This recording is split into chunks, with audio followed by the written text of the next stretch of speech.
I never thought my life would spiral into something so dark and dangerous that I would genuinely believe my last moments were breathing my own last. But here I am, still alive and typing this out, because I managed to claw my way back from a nightmare I never thought I'd survive. A few years ago, my life was messy, but not uncommon for someone trying to escape a violent household. My stepdad was a nightmare, controlling, violent, and absolutely obsessed with control. My mom? An enabler at best, two-faced and drunk most days. I was night team, living in this little hellhole, trying to save enough money to get out. But then I made the colossal mistake of trying to date a guy my stepdad hated. Let's call this guy Jake. Jake was rough around the edges, definitely dabbled in drugs and petty crime, but he treated me like I was something sacred. For once, someone made me feel safe and wanted. Of course, my stepdad saw him as a threat to his authority, to his control, not like he ever gave a damn about me. One night, after a long week of mental abuse from him, I secretly went out to meet Jake. We were supposed to meet at a rundown motel on the outskirts of town. He promised me he'd get me out of there. But as I pulled up, I noticed two cars parked nearby. One was definitely my stepdad's beat-up truck. My stomach dropped. I should have left then, but I convinced myself I was tougher than him. As soon as I got out of the car to meet Jake, I felt the air change.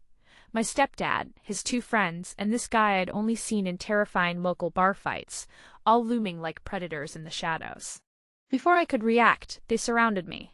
My stepdad stepped forward, fists clenched. "You're not going anywhere, bitch," he spat. Jake tried to step between us, but the moment exploded into chaos. My stepdad's friends grabbed Jake and pushed him against the wall, while my stepdad lunged at me. I tried to run, but one of the thugs slammed me to the ground hard enough to knock the wind out of me. My head hit the pavement, and "No boyfriend's gonna save your worthless ass." I felt tears burn my eyes, pain coursing through my body, and a terrifying numbness as I realized they were about to do more than just threaten me. I was pinned. Helpless. I honestly thought this was it. The violent, brutal end. I'd always feared. But then something inside me snapped. All the years of abuse, the beatings, the lies, the control, ignited a fire I didn't know I had. I shifted hard, managing to kick one thug right in the balls, giving me just enough time to scramble to my feet. I ran like I was being chased by death itself, because honestly, I was. I made it to Jake, and together we got into the car and floored it out of there. I spent the next weeks living in constant dread that my stepdad would find me. I finally called a women's shelter, and with Jake's help, I filed a restraining order. It hasn't been perfect, but I'm free. Here's the sweetest twist a few months later. I found out through a mutual acquaintance that my stepdad got arrested for drug trafficking. Turns out the friends he bought that night were undercover cops involved in a sting that was set up months before. The whole scary encounter? It was staged to shake me down because they thought I was hiding something about his drug deals. I never told the cops what I knew because it meant confessing my own hidden nights and Jake's involvement. But karma wrecked him.